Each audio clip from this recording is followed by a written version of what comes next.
ایک زمانہ تھا، ایک درخت کو لوگ پوجنے لگے تو وہاں ایک صوفی تھا، عبادت گزار تھا، شب زندہ دار تھا۔ اسے پتا چلا کہ لوگ درخت کو پوج رہے ہیں تو اس کے دل میں بڑی غیرت جاگی، توحید کی غیرت ہوتی ہے، وہ جاگی اور وہ کھڑا ہوا، اس درخت کو کاٹ دوں گا جس کو لوگ اللہ کا شریک سمجھ رہے ہیں اور پوج رہے ہیں۔ ہاتھ میں کلہاڑا پکڑا اور اس درخت کو کاٹنے کے لیے نکلا۔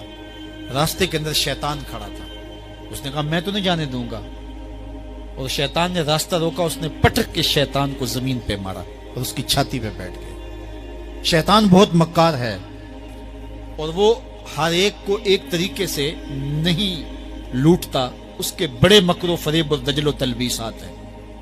اس نے دوسرا طریقہ اختیار کیا، اس نے کہا جناب آپ عبادت گزار ہیں، تہجد گزار ہیں، شب زندہ دار ہیں، آپ درخت کو کاٹیں گے لوگ آپ کے مخالف ہو جائیں گے، پھر آپ کو ان کے مقابل کھڑا ہونا پڑے گا اور سویرے شام لڑائی ہی لڑائی، آپ کی عبادتوں کے وقت میں خلل آئے گا۔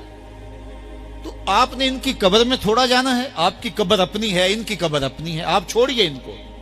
اور ساتھ ہی کہا کہ جب آپ مصلی اٹھایا کریں گے تو نیچے سے ایک درہم مل جایا کرے گا آپ کو، تو آپ اس سے اپنے کھانے پینے کا انتظام کر لیا کریں گے اور آپ فارغ البال بھی ہو جائیں گے۔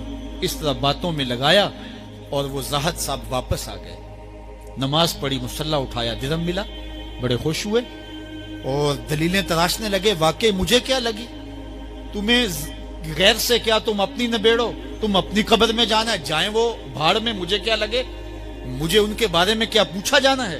نمازیں پڑھتا ہے، ہر نماز کے بعد مصلی اٹھاتا ہے تو ایک درہم ملتا ہے۔ کافی دن گزر گیا، دل بھی آہستہ آہستہ مردہ ہو گیا۔ ایک دن مصلی اٹھایا تو کوئی درہم نہیں نکلا، پھر دوبارہ کلہاڑا اٹھایا، اٹھا، رستے میں پھر شیطان کھڑا تھا، کہا کدھر جا رہے ہو، کہا درخت کو کاٹنے جا رہا ہوں۔ شیطان نے کہا میں تو نہیں جانے دوں گا۔ اس کو تجربہ تھا کہ میں اس کو پٹک کے زمین پہ مارا تھا، یہ میرے سے طاقتور تو ہے ہی نہیں۔ اس نے پھر گریبان سے پکڑ لیا، شیطان نے پٹک کے زمین پہ مارا اور چھاتی پہ بیٹھ گیا۔ وہ زاہد صاحب پریشان ہو گئے، شیطان کو کہنے لگے کہ یہ کیسے ہوا، میرا تو تجربہ ماضی کا یہ تھا کہ میں طاقتور ہوں، تم کمزور ہو، لیکن اب تم نے پٹک کے مجھے زمین پہ مارا۔ تو کہا صاحب اس دن تم اللہ کی رضا کے لیے جا رہے تھے، آج تم درہم کے لیے جا رہے ہو۔ تو جب عمل میں خلوص نہیں رہتا تو پھر عمل نہیں رہتا، عمل میں قوت نہیں رہتی، پھر سجدے بے روح ہو جاتے ہیں، نمازیں بے ذوق ہو جاتی ہیں، صفیں کج دل پریشاں، سجدے بے ذوق کہ وہ جذبے اندروں باقی نہیں۔